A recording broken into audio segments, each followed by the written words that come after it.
Bueno, digamos gloria a Dios. La paz de Cristo en esta mañana. Qué bueno verles aquí, qué bueno estar con ustedes para compartir la palabra de Dios. Romanos capítulo 12. Amén. Los que vinieron anoche al culto se dieron cuenta que yo predico como Pablo, no por lo profundo sino por lo largo. A Pablo se le durmió Eutico, ¿cierto? Y se cayó de allá y se mató. Usted no se vaya a dormir porque aunque yo predico como Pablo de largo, si usted se muere se va a quedar muerto. Yo no tengo don de resurrección de muertos, así que es mejor que no corra el riesgo. Amén. Que no le vaya. ¿Ah? Sí, o a no ser que usted se quiera ir con el Señor, pues sí, tiene derecho a quedarse dormido. Pero si no, no se vaya a desnucar así porque sí tan fácil, hermano. Es mejor que estemos atentos a la palabra. Romanos 12. Así que, hermanos, os ruego ¿por qué? Amén. Por las misericordias de Dios. ¿Y qué nos ruega Pablo?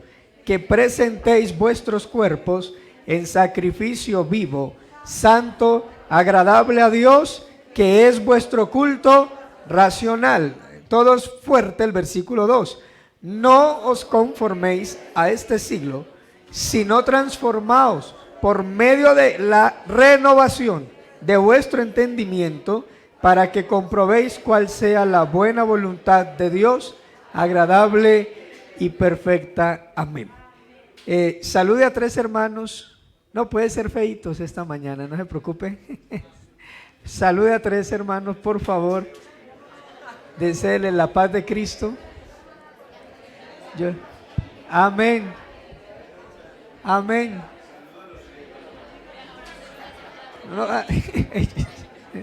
Ahora sí. Gloria a Dios. Sí. Me tocó decir que saludaran atrás si fueran feitos y ahí sí me saludaron a mí, ¿no? Irresponsable. Oiga, Dios la bendiga, de todas maneras se le tienen en cuenta. Siéntense pues, hermanos. Amén. Gloria al Señor Jesús. Amén. Diga gloria a Dios. Aleluya. Bueno, mis hermanos, vamos a mirar lo que Pablo nos va a decir a través de estos 2 versículos, siguiendo este hilo de lo que tiene que ver con la renovación. Amén. De eso estamos hablando. Y yo quiero empezar con 2 punticos antes de entrar en materia. El primero tiene que ver con entender qué es renovación. Creo que desde ayer venimos tratando el tema, para que nosotros no supongamos que la renovación simplemente pasa por ser algo externo, o ser una efervescencia emocional pasajera. A veces suponemos, no, aplaudimos, cantamos, hablamos en lenguas, nos renovamos, porque creemos que ese momento de efervescencia espiritual es la renovación por la que un cristiano pasa. Debe tener algo de renovación, porque de alguna manera los momentos espirituales nos refrescan el alma, nos animan a seguir, nos resuelven problemas. Sin embargo, no es en sí la renovación de la que habla la Biblia. Por otro lado, debemos entender que estamos en guerra espiritual. Ahora, noten ustedes, por ejemplo, en el capítulo 12, terminando el capítulo en el versículo 21, Pablo nos va a decir: no seas vencido de lo malo, sino vence con el bien el mal. Entonces, sin lugar a dudas, este versículo, leyéndolo rápidamente, nos arroja varias conclusiones. La primera, hay una guerra entre el bien y el mal. Eso es una relación hostil, bélica. Y en esa relación no hay neutrales. En el mundo todos estamos comprometidos. O somos del bien contra el mal, o somos del mal contra el bien. De hecho, la Biblia marcó tanto la enemistad que llegó al punto de decir: el que se hace amigo del mundo inmediatamente se constituye enemigo de Dios. Y en el caso contrario sucede exactamente igual. La segunda conclusión a la que llegamos es que tanto el bien como el mal tienen poder para vencer. sea, nosotros no podemos aquí tratar de suponer que el diablo está acabado, que no tiene ninguna fuerza de acción, ningún campo de acción, que ya no hay nada que el diablo pueda hacer, que el diablo está pisado. Realmente eso no lo dice la Biblia. La Biblia dice, en breve aplastará a Dios. O sea, eso está hablando en sentido futuro. Y efectivamente se refiere al día de Jesucristo. Antes de que ese día de Jesucristo ocurra, el diablo seguirá siendo de las suyas y muchos seguirán cayendo, seguirán siendo tentados, dominados por el pecado, seguirán siendo destruidos y seguiremos perdiendo a muchos en esta guerra. Por eso debemos estar alerta. Y además, la tercera conclusión que yo puedo sacar de este versículo es que para vencer el mal debo estar revestido del bien. O sea, bajo ninguna circunstancia yo soy vencedor en mis propios términos. No es mi fuerza de voluntad, no es mi capacidad intelectual, no es mi desarrollo ni mi experiencia como cristiano, no son las prácticas religiosas o las disciplinas espirituales. Definitivamente es el bien lo único que puede vencer el mal. ¿Están conmigo? Dicho esto, podemos entonces entrar en materia para observar estos versículos, porque la pregunta es: ¿cómo venzo yo el mal? ¿Cómo me mantengo firme? ¿Cómo me renuevo de tal manera que mi vida espiritual no mengue, sino que crezca? ¿Cómo corto o cómo termino con la intermitencia espiritual? Con ese doble ánimo espiritual o lo voluble de mi vida espiritual, que un día quiero y otro día no quiero, que un día estoy con muchas ganas y al otro día ni siquiera quisiera venir al culto. ¿Cómo yo enfrentar esa realidad espiritual, que es una realidad espiritual, y vivir una vida en un constante avivamiento? En una constante relación íntima con Dios, crecimiento en su palabra, madurez espiritual, para cada día lograr lo que hablábamos ayer, parecerme progresivamente más a Cristo. Mis queridos hermanos, yo les suplico que comprendan la importancia de eso. Si tú no te estás pareciendo a Cristo en este camino, tú no estás siendo cristiano. Y no importa cuántas lenguas hables. Yo prometí que no iba a decir eso y siempre lo dije. Y no importa cuántos milagros hagas, ni cuántos dones tengas, ni cuánto poder demuestres. El sentido real de la vida cristiana es parecernos a Cristo. Que todo lo que hagamos aquí, todo lo que pase aquí, todo lo que ocurra aquí, nos moldee conforme a la imagen de Cristo. ¿Estamos de acuerdo? Bueno, gloria al Señor. Diga gloria a Dios. Entonces, Pablo nos va a decir aquí, vea, quiero hablarles un poco de la carta de Pablo a los romanos. Ayer tocamos un punto, y es que Pablo escribe la carta a los romanos, la más larga de él, la más profunda, el tratado teológico más completo. Esta carta sirvió para que se convirtieran al evangelio hombres como Martín Lutero, Agustín de Hipona. Grandes eruditos han tenido que ver con ella, han tenido que hablar de ella, John Wesley, entre otros. Todos han sitiado la carta y situado a la vez la carta de Pablo a los romanos como el mejor y más profundo escrito de todos los tiempos, el más glorioso, el más maravilloso. Martin Lloyd Jones, un gran teólogo del siglo pasado, se demoró más de 15 años enseñando la carta a los romanos, y de hecho no la terminó. Por allá cuando iba en el capítulo 15 sufrió un infarto y tuvo que retirarse del ministerio, entonces no pudo terminar de enseñarle a la iglesia Romanos. Es una carta maravillosa que nosotros podemos encontrar en ella una profundidad enorme sobre la salvación y las doctrinas de la gracia, la justificación, la fe, la salvación no por obras sino por gracia, pero que tiene como resultado las obras. Ahora, Pablo nos va a dividir esta carta en 4 partes. la salutación, que tiene que ver con la introducción, capítulo 1, versículos del 1 al 7, la despedida al final del capítulo 16, y luego todo el bloque del centro lo va a dividir en dos partes. La parte teológica, donde nos va a dar una disertación profunda acerca de qué es el planteamiento doctrinal, teológico y filosófico del evangelio, y luego nos va a hablar de la parte práctica, es decir, cómo poner por obra todo lo anteriormente dicho en esta carta. Pues precisamente el capítulo 12 toma importancia porque en el capítulo 12 empieza la parte práctica de la epístola. Los 11 capítulos anteriores, con todo su contenido, constituyen la parte teológica y doctrinal de la carta. En esos capítulos y versículos Pablo nos ha explicado lo que quiere Dios que la iglesia sepa acerca de su evangelio. Pero en el capítulo 12 hasta el 16 Pablo se va a dedicar a decirnos cómo vivir todo lo que se nos dijo anteriormente, cómo poner por obra.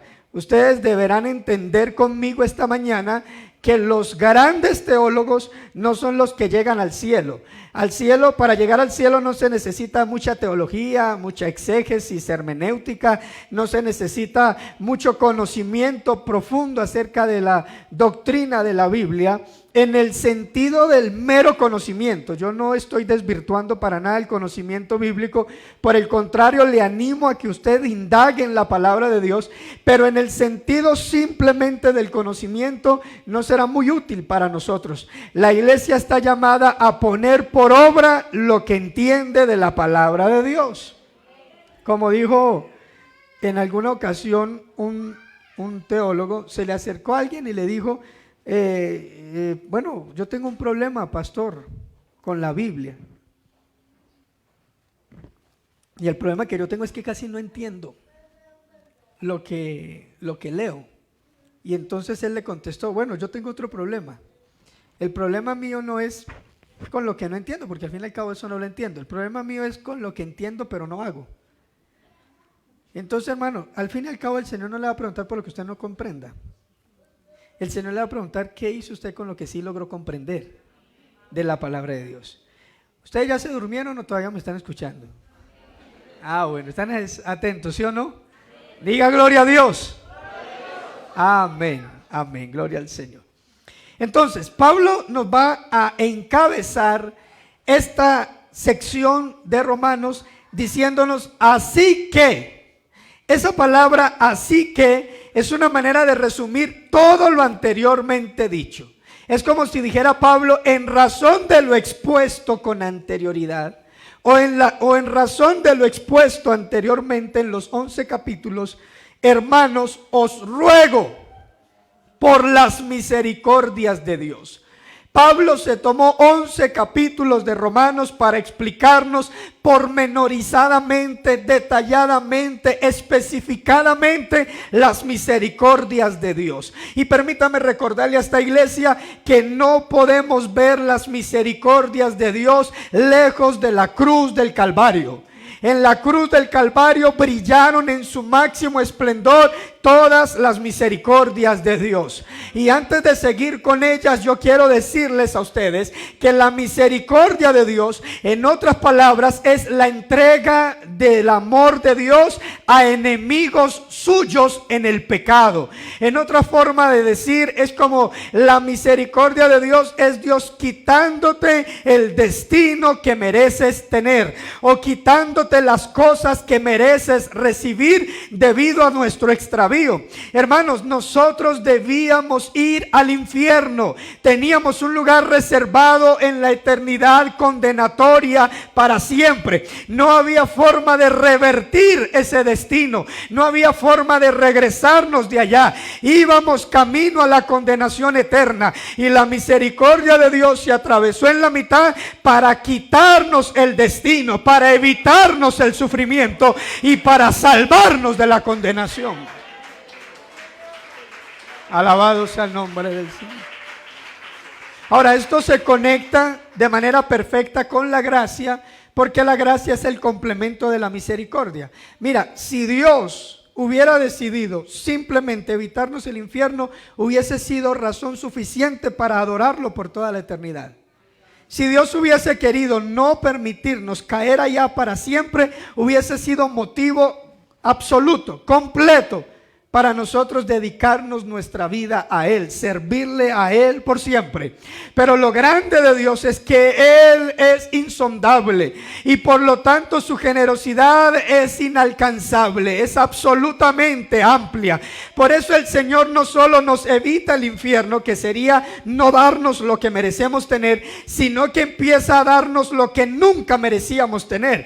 Él empieza a regalarnos una cantidad de bendiciones que nunca harían parte de nuestro paquete por causa de nuestra pecaminosidad. Y dentro de esas grandes bendiciones, como sello de su amor, Él no solo no deja que caigamos al infierno, sino que nos regala el cielo como morada eterna. Ahora nuestro destino cambió radicalmente. Ya no somos herederos del infierno y de la condenación eterna, sino que somos herederos del cielo y del reino de Dios por siempre. Alguien aplauda al Señor esta mañana. Alguien que está entendiendo la misericordia de Dios. Aleluya. Por eso, mis hermanos, no se pueden entender las misericordias de Dios lejos de la cruz. Cuando Cristo dijo: voy pues a preparar lugar para que donde yo esté, vosotros también estéis. Nosotros suponemos que Cristo estaba señalando al cielo. Voy a preparar lugar, voy a ir a construir morada. Pero realmente Él estaba señalando al Calvario, porque Cristo preparó lugar para nosotros en la cruz. La muerte de Cristo con el derramamiento de sangre, incluyendo todos los improperios y sufrimientos, para hacerlo igual a un cordero inmolado, fue el lugar donde Cristo preparó la morada para nosotros, que antes de ese momento éramos enemigos de Él. ¿Me están entendiendo? No podemos observar las misericordias de Dios en otro lugar, brillando de manera más perfecta. Alguien preguntó: ¿y Dios por qué permite el pecado? Y estamos de acuerdo en entender que el pecado no fue un producto de Dios. Dios no es el protagonista del pecado. Dios no es el inventor del pecado. Tampoco se siente feliz con el pecado. Dios no encuentra nada agradable en el pecado. El pecado no. El pecado no es para agradar a Dios. Así que bajo ninguna circunstancia Dios tiene relación afable o amable,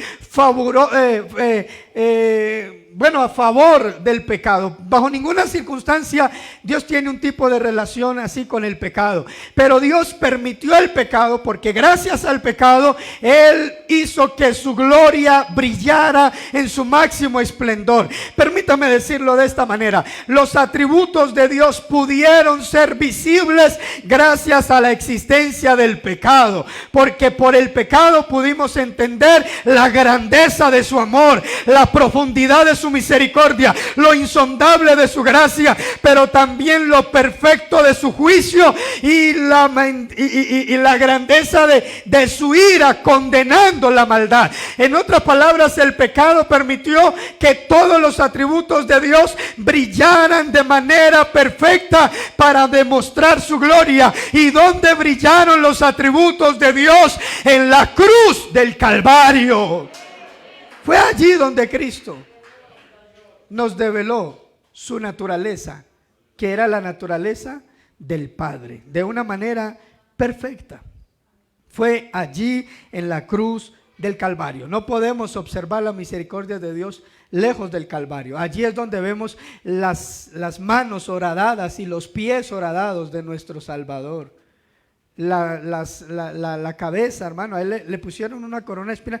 No se la pusieron. A Él se la enterraron dándole en la cabeza con una caña. A Cristo le hicieron surco en sus espaldas. El látigo romano en las puntas del rejo tenía pedazos de hueso afilado, piedras, y tenía anzuelos con los que se pesca en las puntas del látigo. Por eso cuando a Él le pegaban con el látigo, no solo lo golpeaban, no solo era el golpe del rejo, se quedaba pegado, los anzuelos se quedaban anclados. a la piel y a la carne de Cristo y lo arrancaban con todo. Aparte de que los huesos iban lacerando, iban cortando la espalda de Cristo. Por eso el salmista David, proféticamente hablando de este suceso, dice: horadaron mi espalda, sobre mi espalda hicieron surcos. A Cristo le hicieron surcos en sus espaldas. A Cristo lo golpearon, luego también en su pecho también lo golpearon, la cara, el rostro, lo escupieron, le pusieron un manto de lino para burlarse de su reinado y luego se lo arrancaron. ¿Usted se imagina cuando uno se pone algo sobre una herida, un pedazo de tela y luego se lo arranca?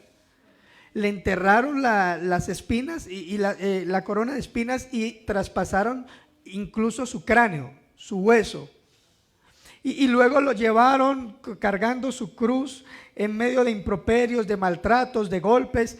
Lo llevaron hasta la cruz. Cuando lo subieron, la cruz tenía que entrar alrededor de un metro, metro y medio para poderse quedar sostenida de pie. Y cuando cayó allá, los clavos que sostenían el cuerpo rasgaron tanto las manos como los pies de Cristo. Y aparte de eso, creo que aquí hay varios médicos, ¿verdad? Y aparte de eso, mientras él estaba colgado en la posición en la que estaba, empezó a sufrir espasmos musculares, paros respiratorios, infartos, paros cardíacos. Y todo esto lo sufría él, calambres en todo su cuerpo. Y todo esto lo sufría él mientras duraba tantas horas colgado en ese madero. Tenía que soportarse de los clavos que lo sostenían, levantarse un poco para poder respirar, porque de otra forma no podía. La manera como quedó no permitía que entrara aire a sus pulmones, así que él tenía que soportarse. Usted sabe que eso no estar clavado y tener que hacer fuerza sobre el mismo clavo para poder respirar, y no solo respirar, sacar fuerzas de donde no tenía para seguir predicando aún desde la cruz. ¿No le parece que eso es mucho amor de Jesucristo por nosotros? Eso es mucha humillación.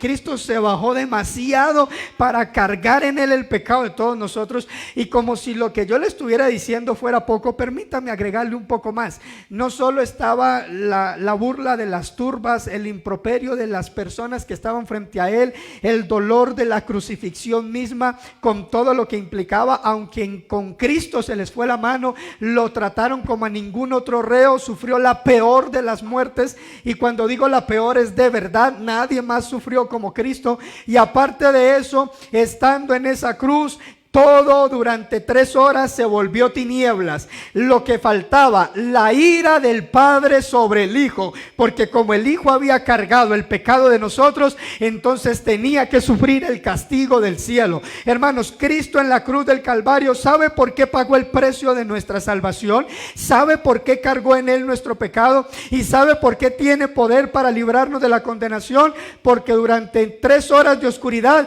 Cristo soportó toda la eternidad en el infierno de toda la raza humana existente, desde Adán hasta el último que va a vivir. Cristo experimentó el infierno, la ausencia de Dios, la ira del Padre. Cristo en la cruz se sintió abandonado, y cuando terminó el castigo, él dice: Padre, ¿por qué me has abandonado? En otras palabras, ¿dónde está mi consuelo? Acabo de pagar un precio muy alto, demasiado alto. Acabo de morir por otros, y lo que recibo es que mi Padre me abandona, porque Dios es santo y no puede haber donde hay pecado, y Cristo cargaba en él el pecado de todos nosotros. Lo más terrible del infierno no será la presencia del diablo, sino la ausencia de Dios en amor y la presencia de Dios en ira. Y Cristo la sufrió, la experimentó en la cruz del Calvario. Aleluya, aleluya. Diga gloria a Dios. Y por eso entonces Pablo dice: entiendan eso, comprendan eso, valoren eso, respeten eso, cuiden eso, vivan para eso. Si usted logra entender lo que pasó con Cristo en la cruz del Calvario, a usted no lo saca nadie de aquí. Usted no necesita programas de renovación. Usted no necesita que oren, mantengan orando por usted, vivir de oraciones prestadas. No necesita que le canten el coro que le guste en cada culto. No necesita que le anden visitando y cantando serenatas. La pasión que se le despierta por Cristo, la entrega que se le despierta por Él, el deseo de amarlo, de tenerlo, ¿Alguien me está entendiendo esta mañana? ¿Alguien que adore a Dios esta mañana? A ver, fuerte ese aplauso para el que murió en la cruz.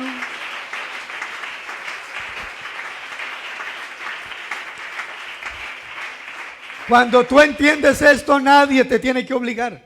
No tienen que hacerte una publicidad rimbombante, asombrosa para asistir a un evento. No tienen que rogarte que vengas al culto. No tienen que... No, hermano, no te saca nadie de aquí. No hay que pedirle que ore. No hay que pedirle que ayune. No hay que pedirle que ofrende, que diezme. No. Él se entrega. Porque por eso dice Pablo, si usted primero entienda eso, mire, el fundamento o el argumento sobre el cual Pablo soporta la exhortación que va a dar a continuación es Cristo en el Calvario muriendo por nosotros. Es el argumento más fuerte que cualquier teólogo puede utilizar. Es el fundamento más poderoso que jamás puede ser refutado. Y luego Pablo dice, si tú entiendes la misericordia de Dios, entonces preséntate delante de Él en sacrificio. La palabra sacrificio aquí no está hablando de los sacrificios u ofrendas que nosotros podemos entregar en un momento determinado. No se está refiriendo a lo que nosotros le damos a Dios de nosotros, sino que se está refiriendo a nosotros mismos, ser delante de Él un sacrificio. Que mi vida sea un sacrificio, donde no importa lo que yo tenga que dar, que sacrificar. Puede llamarse proyecto de vida, puede llamarse relación, no matrimonio. Si te casaste, quédate con la que te casaste y haz la voluntad de Dios. Ay, no, yo no creo que me casé en la voluntad de Dios, me ha tocado tan duro. No. Casarse es la voluntad de Dios. Amén. Honroso sea en cuantos el matrimonio. En todos. Ya te casaste, aguántala.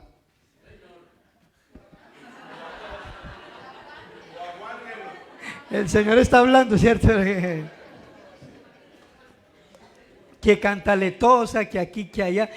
No sé, ya me empiezan a mirar feo las hermanas. Pero ellas tienen como si ve que yo voy serio y llego al punto donde... Vea, ellas tienen como una conexión entre la boca y la escoba. Pero tocan el palo de la escoba y arrancan a alegar, ¿sí o no? ¿Ustedes no les ha pasado?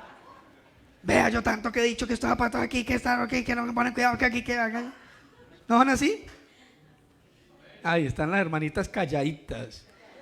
Pero hablemos de los hombres y verá. Reciben bendición. Claro que ustedes alegan porque nosotros somos desordenados. Ay, sí, no, ay, sí, ay.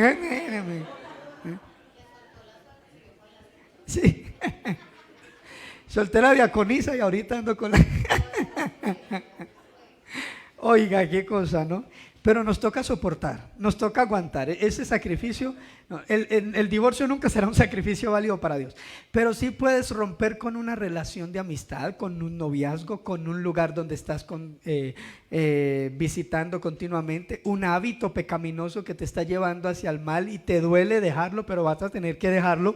Si se refiere esta palabra sacrificio, se refiere a un proyecto de vida para el cual has trabajado, pero que Dios quiere volver añicos porque tiene otro plan mucho mejor para tu vida. Se refiere a sueños, a metas, a deseos que Dios va a ir dañándote en el camino, va a ir evitándote, va a ir truncándote porque te quiere en otro lugar, y lo que Dios quiere siempre será mejor, porque si algo sabemos de la voluntad de Dios es que es buena, agradable y perfecta. ¿Alguien alabe al Señor? Es que, hermanos, eso es renovación. O sea, la renovación no es venir a saltar un rato en el culto y aleluya, cómo sudamos, allá me quedé todo el tiempo tirado en el altar. No, la renovación es que permitas que Dios renueve tus planes. Amén. renueve tu proyecto de vida, renueve tu manera de pensar, renueve tus actitudes. Aunque estés muy aferrado a una forma de hablar, que Dios te la cambie. Aquí no se vale decir, yo hablo así, así me formaron, así me crié, es que desde donde yo vengo, no. Aquí tenemos que cambiar hasta la cultura por amor a aquel que nos llamó de las tinieblas a su luz. ¿Alguien se quiere renovar todavía esta mañana? Alguien que aplauda la presencia de Dios. Apláudelo fuerte a Él esta mañana. Y eso, mi querido pastor, es sacrificio. Implica dolor. Mire que la mejor manera para Dios formarnos a nosotros es a través del sufrimiento. Dios escogió el sufrimiento. Es el arma primordial para formar nuestro carácter. Mire, hay cosas, el temperamento, aquí hay psicólogos, ¿verdad? Uno aquí ya ni sabe cómo predicar con tanto profesional. De pronto se equivoca uno en lo que dice. Pero vea, dicen los expertos que el temperamento no se puede cambiar. Es hereditario, ¿verdad? Ese viene en el paquete original. Así es. El carácter pues se va formando con las experiencias, es parte del temperamento, de la herencia, de las circunstancias que vivimos, que nos rodean, las situaciones que van marcando nuestra vida, la educación que recibimos, el entorno cultural en el que crecemos. Y la personalidad es como la cara, la fachada, lo que mostramos a los demás. Entonces, lo que hace Dios a través de su palabra es moldear nuestro carácter y someter nuestro temperamento. Porque como no va a cambiar, por eso nos da algo que se llama dominio propio, para que le pongamos control. Entonces tú no puedes decir, no, es que mi temperamento es así. No, entonces yo te invito a que te llenes de dominio propio. Porque el dominio propio no te permite decir mi temperamento es así. Porque aunque sea así, el Espíritu Santo que está en mí, claro, porque el Señor dice que el fruto del Espíritu es amor, gozo, paz, paciencia, benignidad, bondad, fe, mansedumbre, y la cereza del pastel, templanza. Y noten que el fruto que es un fruto pero que tiene nueve características, se relacionan así. Las tres primeras van en relación con Dios, porque son un antídoto. Hay tres tipos de pecados. Siempre van a haber tres tipos de ahí se desprenden todos los demás. Nosotros pecamos hacia Dios, eso se llama rebelión. Pecamos hacia la integridad física, moral y espiritual del prójimo, eso se llama iniquidad. Y pecamos contra nosotros mismos, eso se llama inmoralidad. Entonces, el fruto del Espíritu es un antídoto contra eso. Por eso la Biblia dice, amor, gozo, paz, relación con Dios. Cuando yo amo a Dios, obedezco a Dios. Y yo vivo gozoso por ese amor y por esa relación que tengo con Él, y eso me genera paz para con Él. Dejo de estar en guerra y por ende puedo estar siendo justificado. Y luego paciencia, benignidad, bondad para con mi prójimo, para evitar la iniquidad. Y luego la fe, la mansedumbre y la templanza para conmigo mismo. Porque resulta que entre otras, nosotros estamos tan dañados de fábrica que tenemos un corazón engañoso y perverso. Es decir, el corazón nos engaña a nosotros mismos. Nos miente a nosotros mismos, nos ilusiona a nosotros mismos, nos traiciona a nosotros mismos. Por eso la única manera de preservarnos es a través del dominio propio. ¿Me están siguiendo acá, verdad? Y eso implica sacrificio. Mire, el sufrimiento que Dios permite para nuestra vida forma nuestro carácter, moldea nuestra personalidad y somete, controla, domina nuestro temperamento. Miren, mis hermanos amados, el sufrimiento doblega nuestro ego, aplasta nuestro orgullo, nos desprende de nosotros porque estamos muy dependientes de nosotros. Creemos que la experiencia, la fuerza de voluntad, la capacidad intelectual, la sabiduría para tener todo bajo control. Bueno, viene el sufrimiento y nos da cuenta de que somos impotentes, que estamos inhabilitados, inhabilitados, que somos incapaces de manejar nuestra propia vida, que las cosas se nos salen de control, nos doblega, nos humilla, nos desprende de nosotros, pero nos hace dependientes de la gracia y la misericordia del Señor. Dígame si las mejores oraciones que hemos hecho no han sido en medio de un sufrimiento, del dolor y de la angustia. Bendito dolor que me hizo venir humillado a Él para buscar su rostro día y noche. Alguien que lo adore esta mañana, por favor. Aleluya, aleluya, aleluya, aleluya. Gloria a Dios. Ahora entiende usted por qué dice Pablo, todas las cosas nos ayudan a bien. Porque aún lo que nos sale al revés termina abonando nuestro crecimiento en Él. Todo nos ayuda bien, lo bueno, lo malo. Todo nos ayuda bien, porque todo nos acerca a Él.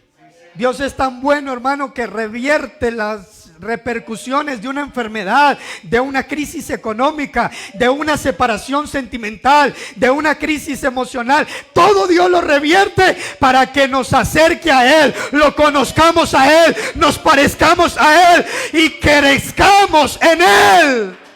Oiga, este evangelio es completo, es maravilloso, es perfecto. No te vayas de aquí, que este evangelio es completo. Un aplauso al evangelio de Cristo. Un aplauso al evangelio de Cristo. Un aplauso al evangelio. Aleluya, aleluya, aleluya. ¿Alguien me está entendiendo esta mañana, hermano? Dígame si este predicador se está haciendo comprender esta mañana. Aleluya, aleluya. Y este sacrificio tiene unas características. En primer lugar, debe ser vivo, de tal manera que no es intermitente, no es momentáneo, no se refiere a la hora del culto religioso, no está hablando del momento litúrgico o ceremonial de estar aquí. Es un sacrificio que debe cobijar las 24 horas del día, todos los lugares donde yo me encuentre y todas las personas con las que yo interactúe. Todo mi entorno, toda mi vida, todo mi pensamiento, toda mi manera de hablar, de ser, de actuar, de reaccionar, todo debe estar involucrado en este sacrificio. Hay una palabra que dice el salmista David, tú no quieres sacrificios que yo lo daría, y se refiere a las ofrendas. No quieres holocausto. Los sacrificios de Dios son el espíritu quebrantado, al corazón contrito y humillado no despreciarás tú, oh Dios. La palabra quebrantado, contrito y humillado se refieren a una norma de conducta, a un estilo de vida, a un hábito continuo y permanente. Y permítame enseñarle algo más. Contrito y humillado, ¿sabe qué significa esa expresión en hebreo? Humillado significa tomar una vasija de barro y dejarla caer. El resultado es que se va a fracturar, se va a volver pedazos. Pero contrito significa tomar cada pedazo de barro y después de añadirle agua, empezar con el pie a estirparlo para que vuelva a ser masa. Dios quiere que tu vasija esta mañana se deje caer, se quiebre en pedazos y Él pueda estriparla y hacer la masa para volver a ser una vasija nueva. Eso quiere Dios. Eso es renovación. Esa es la verdadera renovación. Dígame, ¿quién quiere ser renovado esta mañana? ¿Quién le puede decir al Señor, rómpeme y hazme de nuevo? Sí están entendiéndome las implicaciones de la verdadera renovación. ¿Sí se dan cuenta que esto es más que llorar un rato en un culto? Alabado sea el Señor. Aleluya. Luego, este sacrificio no solo debe ser vivo, debe ser santo. Debe ser santo. O sea, un sacrificio apartado para Dios, determinado para Él. Lo que me indica a mí que bajo ninguna circunstancia debe darse en mis propios deseos. No debe satisfacer mis propios anhelos. No debe alegrarme a mí mismo. Es un sacrificio que lo normal es que vaya en contravía de lo que yo quiero, porque lo que yo quiero no es a Dios. Nuestra carne siempre desea el pecado. La lucha entre el espíritu y la carne es que la carne siempre va a querer hacer la voluntad de la carne. Pero aquí lo que está diciendo la Biblia es, tu sacrificio debes asegurarte que sea santo, que esté libre del pecado. En ese sacrificio no puede caber el egoísmo. Mire, nosotros cuando hablamos de pecado, a veces fornicación, adulterio, mentir, robar, emborracharse, esos son los pecados escandalosos. Si un cristiano cae en un pecado escandaloso, de esos hay que volverlo a bautizar, porque no ha nacido de nuevo. O sea, ¿cómo un cristiano todavía tiene que seguir luchando con esas bobadas? No, eso no tiene sentido, hermano. Si yo tengo que estar sacando cristianos de una cantina, no, lo dejo allá, que el Señor haga la obra, porque no hay nada con él. Amén. Y no, fornicación, adulterio, ni aún se nombra entre vosotros. Nosotros ya pasamos por eso. Ya, madure, crezca. Usted ya pasó, no sea niño, dice el hermano. Si esos son los escandalosos, ya deje ese cuento, ya. Nosotros ahorita estamos luchando es con otros, con esos que se saben mimetizar en nuestro carácter. La envidia, la murmuración. ¿Aquí no hay chismosos? Esto no lo están transmitiendo, ¿verdad? ¿No? ¿Sí? Bueno, ¿sí o no? ¿Sí? Poder en Jesús. Iba a decir algo. Vea, ¿aquí no hay chismosos? Porque si aquí no hay chismosos, cuando quiera Rodolfito yo le cambio, porque allá tengo una mano de chismosos. Oiga eso. Yo no sé, yo quisiera que hubiera un cambio en la legislación de la iglesia, porque un fornicario, un adúltero, de una lo ponemos en disciplina. ¿Y para cuándo los chismosos, cierto? Pero yo creo que donde pongamos a los chismosos en disciplina, pues hasta el pastor tiene que sentarse, porque uno también habla de otro. Él se imaginé. Oye, imagínense nosotros llegando al culto y todos allá sentados. ¿Y quién va a hacer el culto? No, es que los chismosos en disciplina. ¿Quién haga el culto? ¿Cómo estamos de llevaje, no? ¿Ah? Está hablando el Señor esta mañana, ¿sí o no? Oiga, hermano, el chisme es pecado, pero uno no sabe quién es más chismoso, si el que cuenta o el que escucha. Porque yo estoy seguro que si no hubiera quien escuchara, no había quien contaba. Porque si usted llegara a contarle un chisme, ahora yo le voy a dar un consejo para que su chisme suene más espiritual. Hermano, le tengo un testimonio de otro. Le tengo un testimonio de otro. No sabe en lo que lo cogí. Dios me lo mostró. ¿Ah? Sí, habla Jehová, no, ay, poder Jesús. Qué bendición lo que estamos aprendiendo esta mañana. Pero sí son ciertos, el chismoso llega, hermano, lo que le voy a decir es gravísimo. Y esto, ay, poder en Jesús, hermano, cuénteme para orar. A ver, yo le ayudo a llevar esa carga que tiene. Ay, y el que es más reservadito dice, no me cuentes eso. No, claro.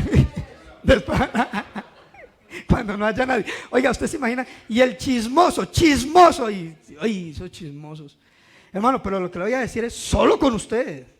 Donde yo me dé cuenta que alguien y ya viene de contarle a 10. ¿Cierto? Tranquilo, hermano, yo soy una tumba. Y le suelta todo. Y entonces el que escucha, en vez de rechazar eso, pero empieza, yo sí lo estaba notando. ¿Cierto? Mi espíritu lo rechazaba. Ay, no, ay, tan espiritual, santo. ¿Cierto? Cuando lo subían allá, yo sí decía, este está más llevado. ¿Somos así o no? Ay, no vinieron hoy a la dominical. Fueron de los que se quedaron votando. Los jurados de votación, los que les tocó allá de jurado de votación, de testigos electorales. No vinieron hoy. Menos mal está quedando grabado para que ellos la vean en... Oiga, hermano. No. Estamos luchando con esos pecados, con la altivez, con la arrogancia. Nosotros somos tan malos que hacer un día de ayuno nos hace mal. Ahora andamos así, con ustedes su santidad, ¿cierto? Yo tuve una hermana en la iglesia que se paraba en la puerta a darle la mano a los hermanos y tenía como una especie de sensor espiritual o de radar, pero se daba cuenta qué pecado tenían los hermanos y les daba la mano y te siento impuro. Bueno, yo por sospecha no le volví a dar la mano, porque uno no sabe si uno no. ¿Qué tal que le pegue, verdad? Y que diga, pastor, usted está en esto. ¡Ay, padre! ¿Sí o no? De lejito, hermanita. ¿Sí o no? Porque es que llegan a un nivel y eso es pecado. El otro día me llegó una hermana también en una iglesia y me dice, es que pastor, me voy de la iglesia. Yo le dije, bueno, hermana, pues está bien, y cuénteme para dónde se traslada. No, me voy para el mundo. Y yo, ay, vea pues, qué bien, la hermana se va a ir, se va a descarriar. Bueno, hermana, pues si esa es su decisión, pero pues usted sabe que la gente le va a preguntar a uno, cuénteme por qué va, lo del chismoso. Aquí entre nos, ¿usted por qué se va? Y me dice, pastor, porque aquí no hay amor. Cuando ella me dijo así, yo le contesté, hermana, usted tiene toda la razón. Y esa hermana quedó mirándome. Eso no hay nada mejor que darle la razón a un ególatra. Sí, hermano, usted tiene toda la razón. Aquí no hay amor, estamos llevados. Pero sabe que yo me he dado cuenta que usted sí tiene mucho amor. Y la que se iba a descarriar dice que, bueno, para la gloria de Dios, yo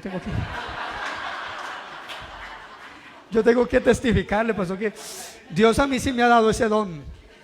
Yo siento ese amor por los demás. Me fluye ese amor por los demás. Yo le dije, no, hermana, vea, usted que tiene tanto amor, ¿usted por qué no se queda? Quédese un mes más. Vea, yo la nombro la presidenta del amor. Esos cargos que inventa uno a veces, ¿sí o no? Para tener gente. La nombro la presidenta del amor. Y claro, como usted va a ser la líder del amor, enséñenos, no, pues la doctora Corazón, enséñenos a amar. Oiga, hermano, y dice esa señora repartir picos y abrazos. En cada culto, eso llegaba y ¡ay, gloria a Dios! El ósculo santo, la paz de Cristo, el Señor está aquí. Y claro, un día nos trajo regalos a todos. ¿Y qué cree que tuvimos que hacer? Pues traerle todos regalos a ella. Y como ella era tan abrazadora, y todo el mundo también la abrazaba y tal. Y entonces cuando se cumplió el mes me le acerqué, yo estaba por allá contenta con los hermanos. Hermana, entonces la despido mañana porque se le cumple el mes y ya usted. Ay, no, hermano, hay poder Jesús. Yo cómo me voy a ir de esta hermosa iglesia. Yo le dije, hermana, ¿y eso que decidió quedarse? No, hermano, es que usted ya aprendieron a amar. Oiga, qué ministerio tan brutal, hermano. Pero lo que ella no sabía era que la que no sabía amar era, porque la Biblia dice, todo lo que quieran que los hombres hagan con vosotros, hacedlo vosotros con ellos. Mira, hermano, eso es un pecado. Esperar a recibir, eso es ambición, eso es egoísmo, eso es individualización. Dios quiere que te des en otros, que te entregues en otros, que sufras por otros. Por eso yo te digo lo que te dije anoche, hay que aprender a vivir perdonándonos y soportándonos en amor. Alguien diga gloria a Dios. Amén. Con esos pecados es que luchamos nosotros ahora. Con esos pecados que hacen parte de nuestro carácter: contestar mal, hablar mal, pensar mal, tener dos piedras en la mano, estar a la defensiva. Esos son nuestros pecados. Mire, nosotros pecamos tan fácilmente que alguien viene a contarnos un testimonio. Hermano, le cuento que Dios me ayudó. Yo no tenía con qué pagar el arrendo. Iba caminando y me encontré un rollito así y lo recogí, 200,000 pesos. Y casi no lo dejamos terminar para interrumpirle. Uy, hermano, a mí también me pasó lo mismo.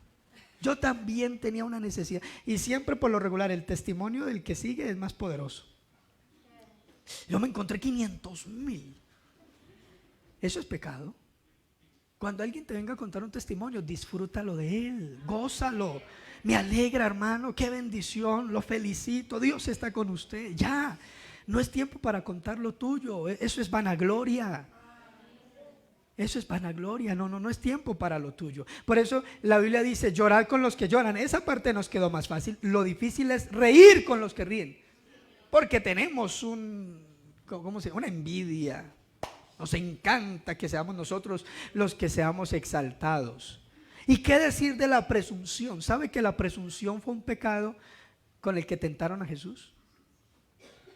Y del que poco se habla en la iglesia. Mire que el diablo lo llevó al pináculo del templo y le dijo, bueno, tírate de aquí. Y le citó la Biblia, a sus ángeles mandará cerca de ti que te guarden en todos tus caminos. Así que si tú te tiras, Él te tiene que cuidar en el camino como sea lugar. ¿Y qué dijo el Señor? No tentarás. La presunción es tentar a Dios. Ay, hermano, ¿cuántos van para el campamento? Anóteme a mí, pero nunca paga. Dios proveerá. Los que se meten en todo voto y no dan al final nada. Los que prometen y no cumplen con nada. Eso es presunción. Los que se meten en esas deudas, los que asumen compromisos con bancos, con una cosa y otra. No, Dios me dará, pero no se sienten a planificar, a proyectar, a ver si tienen la capacidad para pagar. No, eso es presunción. No tientes a Dios. Ahora, Dios no tiene que andar resolviendo los problemas en los que tú te metes. Por eso el cristiano tiene que aprender a sentarse, a planificar, a proyectarse para saber hasta dónde puede llegar. Por eso el sacrificio debe ser vivo, santo y agradable a Dios.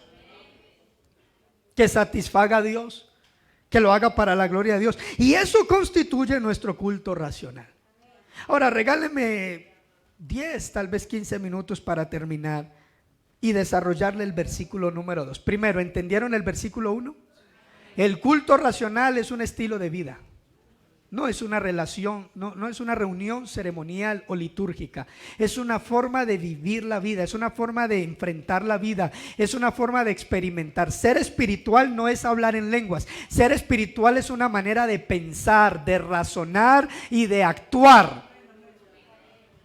Cuando yo soy espiritual, ¿sabe cómo se mide el espiritual? Por las decisiones que toma a partir de las prioridades que evalúa. Eso es el espiritual. El que cuando busca una casa lo primero que piensa es qué tan cerca queda de la iglesia, qué tan bien me voy a ubicar para no faltar, cómo estoy yo preparado para atender a alguien que necesite algún hospedaje y recibirlo en mi casa, cómo puedo estar yo listo para amar, para brindar apoyo, cómo puedo estar. Ese es el espiritual, el que tiene una norma de conducta de acuerdo a los parámetros y principios de la palabra de Dios. Y luego entonces dice Pablo acá, no se conformen a este siglo. La palabra conformarse en el griego significa literalmente entrar en un molde. Y entrar en el molde, ¿qué pasa cuando tú metes algo en el molde? Cuando lo sacas del molde tiene la forma del molde. O sea, lo que está diciendo Pablo es no se parezcan al mundo. El problema es que los jóvenes de hoy en día lo que están siguiendo en las redes sociales son celebridades. Y entonces todas quieren ser como la celebridad de moda. Estamos en una lucha por likes, en una lucha por seguidores. Entre más personas me aprueben mi imagen externa, pública, mejor. El autoestima está basado en lo que dicen los otros de mí. Y no importa lo que tenga que sacrificar, hasta dónde tenga que transigir o doblegar mis principios o cambiar mis principios con tal de caer bien en el círculo de la sociedad. Que los demás me aprueben, que los demás me acepten, que los demás me reciban. Y entonces empieza una puja por el poder del control del trono de tu corazón. Entonces, ¿quién se sienta en el trono? Si se sienta Dios, pues voy a tener que aprender a ser rechazado, tratado como retrógrada, como anticuado, con tal de agradar a Cristo. Pero si me siento yo, lo que quiero es aplausos, aprobación y ovación de la multitud. Y por lo tanto, si tengo que renunciar a mi llamado y mi vocación como hijo de Dios, lo haré con tal de que caiga bien en los que están allá. Ahí es donde tú tienes que medir qué tanta renovación estás realizando en la palabra de Dios y su espíritu. No se conforme al mundo. No traigan la imagen externa del mundo. No se parezcan al mundo. No vivan como el mundo. No actúen como el mundo. No vistan como el mundo. No hablen como el mundo. No reaccionen como el mundo. No, vamos a luchar por nuestros derechos. Nos respetan, nos hacen, vamos a esto, vamos a lo otro. Bueno, actúen como Dios. No me voy a meter en problemas porque veo que hay mucho universitario aquí. Pero no sean como el mundo. No sean como el mundo. Nosotros tenemos otra ciudadanía. Y luchamos por otros derechos. Mira, vea, tu derecho y el mío, por el que más yo debo luchar, ni siquiera es el derecho a la vida. ¿Usted cree que a los cristianos nunca los han matado? Siempre los han matado. Siempre, a los cristianos siempre los han matado. Nosotros no debemos luchar por el derecho a la vida. Ahorita estamos bien, estamos en un estado, por lo menos en la letra de constitución política, laico. Lo que quiere decir que Colombia no es un estado confesional, aquí no hay una religión oficial, aunque digo en la letra, ¿no? Ustedes entenderán que en 200 años de vida republicana, pues es muy difícil cambiarlos en 30 años de constitución. Entonces, obviamente, en ese tiempo, pues lo que imperaba era la religión católica. Y en ese tiempo ser cristiano no te recibían en la escuela, en el colegio, mucho menos en la universidad. Tenías que sufrir persecución, improperios. Matar un protestante era acercarse más al cielo. El derecho por el que más debes luchar es el derecho al cielo. ¿Y sabe contra quién debes luchar? Contra tu propio pecado, que quiere evitarte ese derecho. Tienes que luchar contra ti mismo. El enemigo número uno tuyo no es el gobierno, no es el Estado, no es la persona que vive a tu lado, no son tus amigos. El enemigo número uno tuyo eres tú mismo. Tú tienes que luchar contra tu propia carne para que Él mengue y tú crezcas en Dios, para que Él vaya desapareciendo y vaya ganando terreno Cristo. Porque los derechos más grandes que nosotros tenemos hoy es estar sentados en lugares celestiales con Cristo, ser llamados hijos de Dios y que una morada eterna en el cielo nos espere para verle cara a cara y estar con Él por la eternidad. No te conformes al mundo. Diga gloria a Dios. Y por el contrario, transformaos por medio de la renovación de vuestro entendimiento. Mire, hermanos, ¿dónde empieza esto? En la mente. Hay otra traducción de este versículo que dice: cambie su manera de pensar para que cambie su manera de actuar.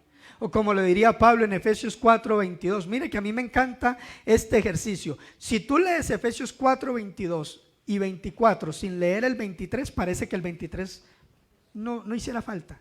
¿Hay una forma de poner el 22 y pasar al 24? Mire lo que dice: en cuanto a la pasada manera de vivir, despojados del viejo hombre que está viciado conforme a los deseos engañosos. 24. Y vestidos del nuevo creado según Dios en la justicia y santidad de la verdad.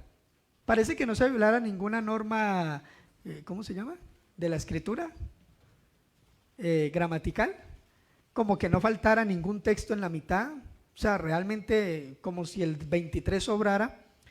Pero resulta que el 23, que aunque parece que está en paréntesis, o sea que no es tan importante, resulta ser el eslabón que une la cadena. Tú tienes que quitarte el viejo hombre, pero antes de ponerte el nuevo, verso 23, tienes que renovarte en el espíritu de tu mente. ¿Me están entendiendo? Mira, hermanos, quitarse el viejo hombre y vestirse del nuevo sin renovarse, ¿sabe? Eso es igual a venir del trabajo todo el día sudando. Bueno, aquí esto está fresco, pero vayan al valle y llegar usted para el culto rápido y ponerse la ropa nueva o limpia, sin bañarse. Tú estás limpio por fuera, hueles a loción, ¿cierto? Hueles a perfume, tienes un buen aroma, pero estás incómodo, ¿cierto? Te pica, te molesta, estás pegajoso, porque no pasaste por el lavado. Dios quiere una iglesia. Mire, ¿sabe por qué hay tanto cristiano incómodo en la iglesia? Tanta norma, tanta cosa, no me parece, no estoy de acuerdo, porque se quitaron el viejo hombre, se pusieron el nuevo sin cambiar la manera de pensar. Tenemos cristianos vestidos de cristianos con mente de mundanos. Lo mismo que Israel. Yo sé que este mensaje no hace hablar en lengua, ¿cierto, mi Rodolfito? Pero estamos renovándonos en nuestra mente. Israel salió de Egipto, pero Egipto nunca salió del corazón de Israel. Durante todo su peregrinar en el desierto, si estuviéramos en Egipto, allá por lo menos una tumba digna, allá comíamos bien, allá teníamos esto siempre se llevaron. Hay gente que sale del mundo, pero el mundo nunca sale de sus corazones. Tienen una inclinación, tienen un deseo, tienen una pasión por lo pecaminoso, por lo mundano. Andan en continua lucha con la palabra, con lo que se enseña, con lo que el pastor les explica. Hermano, necesitamos es cambiar la manera de pensar, que esta mente sea espiritual. Mire, La palabra corazón es una forma metafórica para referirse a la mente. Y por eso el Señor no dijo: dame, hija mía, tu pantalón y yo te doy una falda, porque ese no es el sentido del evangelio, ni es la solución al evangelio. Dame, hija mía, tu maquillaje, yo te doy una cara lavada. No, ese no es el evangelio verdadero. Dame, hijo mío, ese esqueleto, yo te pongo una camisa. No, el sentido del evangelio es: dame tu corazón, entrégame tu mente y yo la cambio, le pongo otras prioridades, le pongo otros deseos, le pongo otros anhelos. Alguien que me está entendiendo y lo aplauda a Él esta mañana. Aleluya, aleluya, aleluya. Cambia tu manera de pensar, cambia. Nunca vamos a evitar que los jóvenes caigan en fornicación si siguen creyendo que les parece muy extremo que no puedan tener un poquito de diversión. Al fin y al cabo ya, no, eso ya pasó de moda. Ese estilo de vida matrimonial, esa estructura, eso es retrógrada, eso ya pasó a la historia. No, eso de que no puedes hacer esto, no puedes hacer lo otro. No, tú tienes que cambiar tu manera de pensar. No hay otra forma de solucionar ese problema. No hay otra manera. Si sigues involucrándote y sigues invirtiendo para tu vida tantos ejercicios externos, vas a seguir en la misma condición. Tú necesitas confrontarte contigo mismo. El evangelio es cambio de mentalidad, que como resultado tiene cambio de vida. Lo primero que el Señor cambia es tu mente, tu corazón. Si Dios no te ha cambiado el corazón, tú no eres cristiano, aunque aparentes serlo. Te vestirás como cristiano, podrás hablar como cristiano, tendrás la religiosidad de un cristiano, vendrás al culto como cristiano, pero tú en realidad no eres cristiano. No somos hijos de Dios en la manera de vestir, no somos hijos de Dios en la manera de hablar, no somos hijos de Dios en la manera de religiosidad que manejamos. Somos hijos de Dios en nuestra manera de pensar. Es nuestro cerebro el que ha sido cristianizado.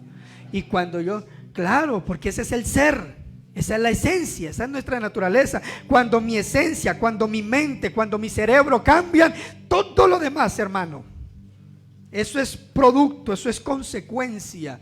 Entienda algo: la manera de vestir siempre será consecuencia de la manera de pensar. Si tú no entiendes cómo debe ser pudor, modestia y decoro, si no lo metes aquí, no lo vas a tener aquí. Todo tienes que cambiarlo aquí. ¿Y qué pasa? Terminemos esta mañana. De esta manera comprobaremos la buena voluntad de Dios, agradable y perfecta.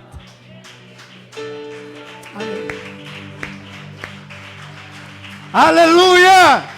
De esta manera viviremos de acuerdo a la voluntad de Dios. ¿Cómo se cambia la manera de pensar? Metiéndose este libro en la cabeza.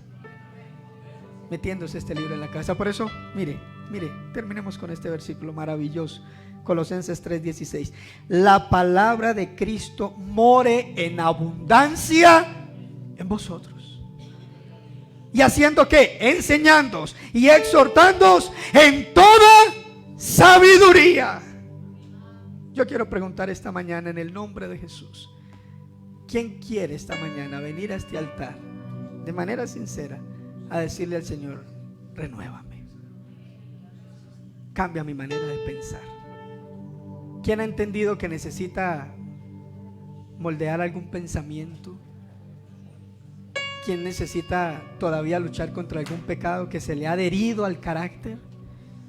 ¿Quién de verdad esta mañana viene y le dice: ojalá viniera un amigo esta mañana, ojalá una amiga, ojalá alguien que se reconcilie con el Señor y decirle: Señor, cámbiame, renuévame, capacítame, enséñame a hacer tu voluntad, vuélveme evangélico, vuélveme cristiano, cambia, Señor, esta estructura mental que tengo, cambia, Señor, estos pensamientos, cambia esta vida a la que me he acostumbrado.